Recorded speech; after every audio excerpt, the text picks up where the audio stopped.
Karya sastra digunakan sebagai subjek berbagai macam bidang ilmu atau ilmu pengetahuan di dalam penelitiannya. Misalnya dalam bidang bahasa dan linguistik, karya sastra dapat digunakan sebagai salah satu subjek analisisnya, di mana membahas mengenai bahasa yang digunakan di dalam karya sastra.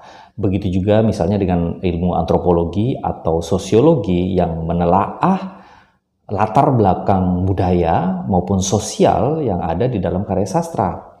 Di dalam dunia pendidikan, karya sastra digunakan sebagai media pembelajaran, teknik yang digunakan untuk mengajar, ataupun dapat digunakan sebagai analisis pemaknaan dari karya sastra tersebut yang berhubungan dengan dunia pendidikan.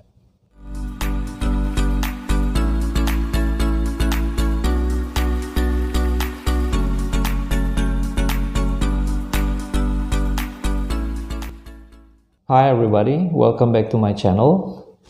Di video kali ini ada sesuatu yang berbeda. Jadi saya tidak membahas mengenai metodologi atau teori sastra, melainkan membahas bagaimana karya sastra itu digunakan sebagai subjek dari bidang studi lain. Karena memang sastra itu juga memiliki koneksi atau hubungan dengan berbagai macam ilmu. Ya.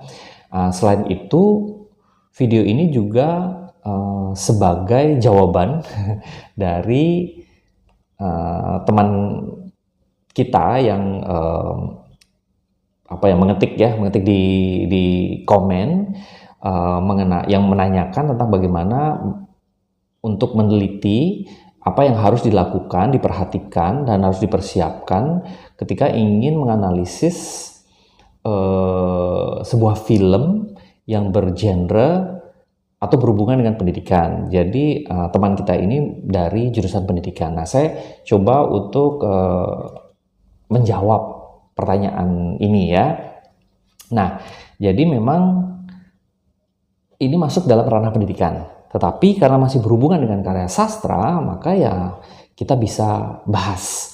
Dan apa sih sebenarnya kesinambungannya, gitu ya? Apa sih hubungan antara karya sastra dengan jurusan atau bidang ilmu pendidikan. Nah, kita sebut sebagai penelitian film di bidang ilmu pendidikan. Ini sebenarnya dapat memberikan wawasan yang kaya mengenai bagaimana pendidikan digambarkan di dalam media. Kemudian kita juga bisa membahas bagaimana pesan-pesan pendidikan disampaikan dan dampaknya terhadap audiens. Selain itu sebenarnya kalau kita di bidang pendidikan ya, misalnya teman-teman ini mahasiswa pendidikan dan pengajaran. Film ini kan bisa digunakan untuk berbagai macam teknik ya, bisa digunakan sebagai teknik atau media pembelajaran. Kita bisa menggunakan film itu untuk mengajar anak-anak atau murid di bidang pelajaran tertentu gitu ya, di mata pelajaran tertentu. Nah, ini detailnya hal apa saja sih sebenarnya yang harus kita perhatikan. Pertama tentu saja adalah untuk menentukan fokus penelitiannya. Jadi kita tentukan pertama itu adalah tema dan topik. Misalnya, apakah fokus dari penelitian kita itu adalah metodologi pengajaran, kemudian karakter guru, interaksi siswa, atau nilai-nilai pendidikan di dalam film. Apakah kita ingin menggunakan film itu sebagai media pengajaran, atau film itu digunakan untuk melihat bagaimana interaksi siswa, atau kita mencari makna yang ada di film itu yang berhubungan dengan pendidikan, misalnya nilai moral yang bisa kita ajarkan kepada para murid, kemudian kebajikan atau hal-hal buruk yang harus dihindari setelah kita menonton film tersebut. Nah, itu pertama adalah menentukan tema dan topik. Yang kedua adalah tujuan penelitian. Tujuannya apa? Apakah untuk mengevaluasi efektivitas pesan pendidikan, analisis karakter, atau dampak film terhadap audiens. Kita juga bisa menggunakan, misalnya di bidang bahasa sebenarnya, pendidikan bahasa dan sastra Indonesia misalnya. Itu kan kita bisa membahas mengenai analisis karakter, kemudian plot dan sebagainya yang sebenarnya adalah masuk dalam ranah ilmu sastra juga. menggunakan strukturalisme atau naratologi, tetapi mungkin lebih sederhana. Misalnya membahas mengenai bagaimana sifat karakter tertentu di dalam film itu. Kita bisa memberikannya, kepada para murid, kita ajak nonton bersama, kemudian kita membahas secara mendetail, begitu kan? Karakter utamanya mana, kemudian protagonis, antagonis, plotnya bagaimana, alurnya maju mundur atau bagaimana, begitu. Nah, itu yang bagian pertama yang harus kita tentukan, yaitu fokus penelitian. Hal yang kedua yang harus kita lakukan adalah mengumpulkan literatur dan teori pendukung. Ya, menentukan literatur dan teori pendukung. Tentunya kita ini biasanya kalau di penelitian adalah bab 2-nya ya. Di sini apa saja sih yang kita perlukan? Literatur teoritisnya ini bisa misalnya teori pendidikan ya, yang berhubungan dengan metodologi, berhubungan dengan teknik pengajaran, media pembelajaran dan sebagainya. Kemudian teori film atau teori komunikasi. Teori film kita gunakan karena memang kita menggunakan film, gitu kan? Menggunakan filmnya itu sebagai sarana atau media pembelajaran atau pengajaran. Maka kita akan mencari teori mengenai film sebagai media pembelajaran dan pengajaran itu tadi. Kemudian selain literatur teoritis mengenai teori pendidikan, teori film atau teori komunikasi, kita juga menggunakan studi terdahulu. Kita harus membaca penelitian sebelumnya yang mungkin mirip dengan topik yang kita sedang lakukan, yang sedang kita analisis ya, untuk mendapatkan wawasan dan referensi dan mencari perbedaan. Misalnya apakah penelitian kita ini yang memang menggunakan film sebagai subjek penelitian pendidikan itu, apakah merupakan kontinuitas kelanjutan dari studi terdahulu, atau fill the gap, atau misalnya fill the gap itu maksudnya apa yang tidak dianalisis di studi terdahulu kita yang mengcovernya gitu, atau sama sekali baru meskipun ada hubungan dengan studi-studi sebelumnya begitu. Itu adalah langkah yang kedua. Langkah yang ketiga, menentukan metodologi penelitian. Nah, bedanya ilmu pendidikan dan ilmu sastra di sini adalah salah satu yang paling menonjol adalah metodologi penelitian. Kalau di sastra kita tahu bahwa teori itu penting sekali dan metode penelitian itu biasanya embedded gitu atau nyambung dengan teorinya. Jadi kita menggunakan teori sebagai lensa dan sedikit banyak cara menganalisisnya pun itu menggunakan metode yang diberikan oleh teori itu. Kalau marxisme seperti apa, kalau psikoanalisis seperti apa, strukturalisme seperti apa dan sebagainya. Tetapi kalau metodologi penelitiannya dari pendidikan, bidang pendidikan ini memang punya fokus tersendiri.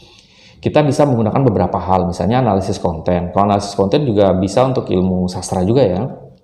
Misalnya untuk membahas mengenai moral value, pesan-pesan pendidikan, kemudian kita bisa memperhatikan dialog, karakter, setting, dan plot, ya, sama seperti strukturalisme atau naratologi atau mungkin formalism di dalam ilmu sastra. Ini juga kita bisa menganalisis konten dari film atau karya sastra itu, ya, karya sastra itu sendiri. Tapi kita juga bisa menggunakan, tentu saja ini adalah ciri khas dari studi pendidikan ya, adalah kualitatif dan kuantitatif. Kalau kualitatif itu menggunakan metode kualitatif seperti menggunakan wawancara, questionnaire, observation, survey atau focus group discussion atau FGD. Jika memang melibatkan audiens begitu. Sedangkan kuantitatif tentu jika memungkinkan kita menggunakan survei, kuesioner untuk mengukur dampak pada penonton. Itu kalau kita memang ingin melihat dari sisi angka gitu ya, statistik gitu. Kuesioner dan survei juga memang bisa digunakan sebagai kualitatif maupun kuantitatif, tergantung apa fokusnya ya, tergantung apa fokusnya. Jadi misalnya kita mengajar murid-murid ilmu bahasa ya, kita ingin mencari misalnya idiom apa yang digunakan di dalam film tersebut. Nah, setelah kita mengajak murid untuk menonton, maka kita analisis kita analisisnya itu apakah mengenai kualitatif, misalnya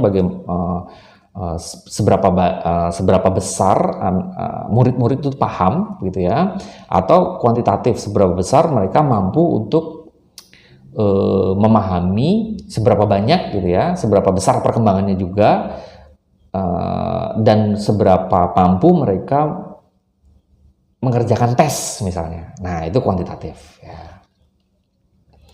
Kemudian yang keempat yang kita perlu perhatikan dalam langkah-langkah penelitian dalam bidang pendidikan itu adalah persiapan penelitian, yaitu menyiapkan instrumen penelitian dan pemilihan sampel. Nah, ini penting ya.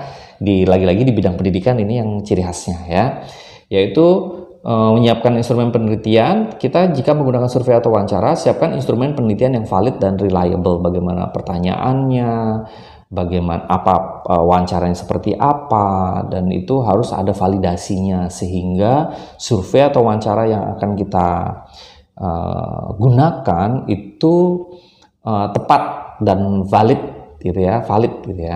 Kemudian pemilihan sampel, tentukan sampel yang akan diliti, misalnya siapa saja yang akan diwawancara atau diobservasi. Murid misalnya dari kelas kalau SMP misalnya kelas 2 SMP, 3 SMP, atau kelas 9 gitu ya, kelas 9 atau kelas SMA kelas 10, kelas 11 gitu. Berapa orang, berapa kelas, ada 30, 41 kelas, atau sampel saja 3 diambil dari per kelas dan sebagainya. Itu ditentukan.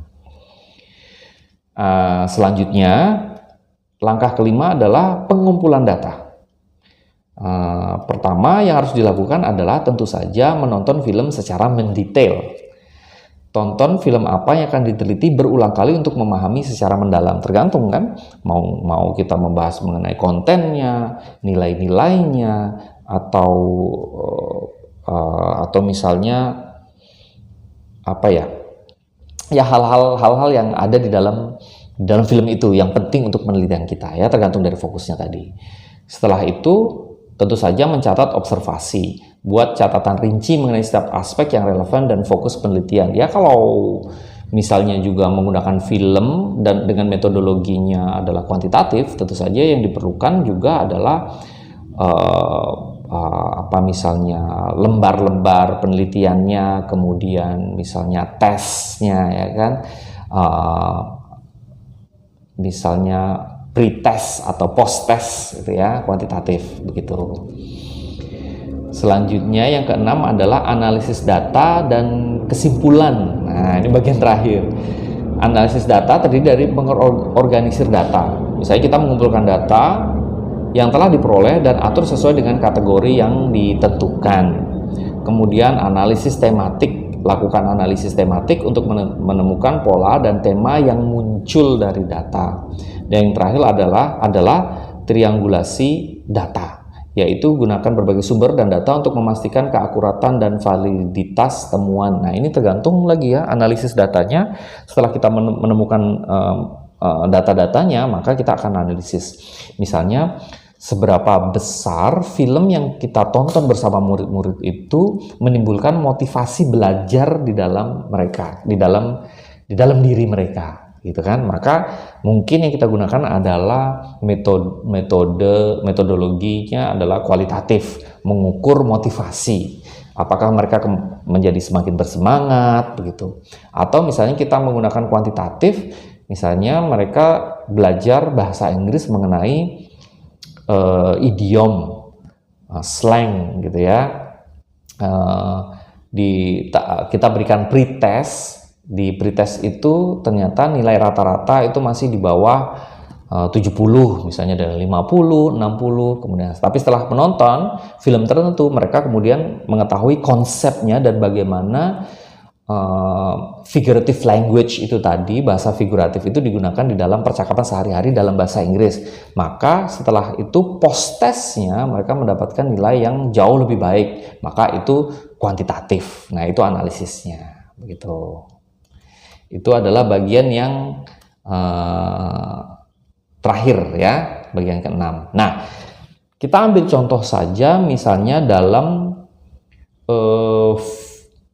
penggunaan film Dead Poets Society. Ya, Dead Poets Society ini film yang diperankan oleh Robin Williams, ya kalau nggak salah, ya Robin Williams. Itu memang mengenai seorang dosen yang mengajar mahasiswa, dosen atau guru, nanti dicek lagi ya, tapi dengan menggunakan cara yang unik gitu ya, metode yang unik. Nah, kita bisa menonton film ini kemudian fokus pada misalnya peran guru. Kita bisa menganalisis karakter Mr. Kiring ya sebagai model pengajaran inspiratif, atau kita bisa mempelajari metode pengajarannya. Kita bisa mengevaluasi metode pengajaran yang digunakan seperti metode Sokratik dan pengajaran berbasis proyek. Jadi dari film itu kita bisa belajar, kita bisa menganalisis bahwa penggunaan metode Sokratik gitu ya dan berbasis project itu ternyata bisa efektif digunakan ketika mengajarkan murid-murid dalam mata pelajaran tertentu gitu. Nah, atau kita juga bisa membahas mengenai dampak siswa, dampak pada siswa, analisis dampak pendekatan tersebut terhadap siswa dalam film. Kita bisa bahas ini berbasis konten, tetapi bisa juga kita ajak murid-murid itu untuk menonton film tersebut untuk melihat motivasi mereka, untuk melihat bagaimana perspektif mereka terhadap dunia pendidikan. Mereka bisa kemudian membandingkan pendidikan yang mereka dapatkan, cara belajar yang mereka dapatkan dengan apa yang ada di film tersebut. Atau permasalahan-permasalahan remaja yang ada di film tersebut dengan permasalahan-permasalahan mereka yang ada di sekolah dan berhubungan dengan dunia pendidikan. Begitu ya. Nah, itu salah satu contohnya. Nah, kemudian kita juga memerlukan tentunya adalah sumber referensi dan bahan bacaan. Misalnya buku tentang teori pendidikan dan teori film tentunya tadi, kemudian jurnal ilmiah terkait analisis film dan pendidikan, serta artikel tentang metodologi penelitian kualitatif dan kuantitatif. Nah, itu kita gunakan semua di dalam penelitian karya sastra. Secara spesifik adalah film tentang pendidikan atau beraliran pendidikan gitu, sesuai dengan pertanyaan seorang teman yang ada di salah satu konten di channel YouTube saya. Jadi dengan memberikan jawaban yang rinci dan terstruktur seperti di atas tadi, kita itu dapat membantu penonton dalam memahami langkah-langkah yang perlu diambil untuk meneliti film pendidikan secara efektif gitu ya. Jadi kita harus dengan struktur ini kemudian pertanyaan-pertanyaan kita sebagai peneliti tentang fokusnya, tujuan, metodologi. Nah, kalau boleh saya simpulkan, intinya adalah bagaimana sih karya sastra dalam hal film bergenre pendidikan. Ketika kita ingin menganalisis, itu langkah-langkah apa saja yang harus kita lakukan? Tentu saja kita harus menonton ya kan, itu yang pertama. Kemudian langkah-langkahnya tergantung tadi dari tujuannya, kemudian temanya dan itu nanti baru menyusul analisis dan teori-teorinya. Nah, kurang lebih seperti itu ya. Karya sastra ketika dianalisis di dalam ilmu pendidikan itu bisa bersifat konten. Bersifat konten di sini berarti ya kurang lebih sama dengan penelitian sastra. Kita membahas kontennya, membahas isi dari karya sastra itu. Maka analisisnya juga analisis sastra, berhubungan dengan karakter, plot, dan sebagainya. Maka kalau di sastra, di ilmu sastra, kita bisa menggunakan teori seperti narratology, structuralism, atau misalnya formalism. Itu analisis konten. Tapi bisa juga analisis yang kedua adalah analisis metode pengajaran, kemudian atau teknik pengajaran, atau media pembelajaran, begitu. Oke, jadi semoga ini bisa menjawab atau paling tidak memberikan wawasan insight ya, membuat tercerahkan ya, bisa tercerahkan. Tetapi kalaupun tidak, silahkan komen lagi atau hubungi saya, terutama kalau memang ingin bergabung ya. Tetap saja meskipun teman-teman ini dari ilmu studi yang berbeda, tapi bila tertarik dengan hal-hal yang berhubungan dengan sastra, bisa ikut di join di grup Telegram saya ya, kelompok grup chat gitu ya. Telegram di seri teori sastra ini, dengan cara hubungi saya via email di seriteorisastra@gmail.com. Nanti saya akan sampaikan bagaimana syarat-syaratnya sih supaya bisa teman-teman itu bergabung di grup ini gitu ya. Dan bagi teman-teman yang baru mampir, jangan lupa untuk subscribe, like, dan komen. Siapa tahu saya bisa membantu teman-teman bila teman-teman bisa ada pertanyaan, dan menonton video-videonya juga membuat teman-teman mendapatkan banyak insight. Paling tidak ada gambaran gitu ya. Bila lebih mendetail, maka ya teman-teman bisa berkomunikasi ya lebih jauh dengan saya. Okay, so I think enough for today, everybody. Thank you very much for your attention. Have a nice day and see ya.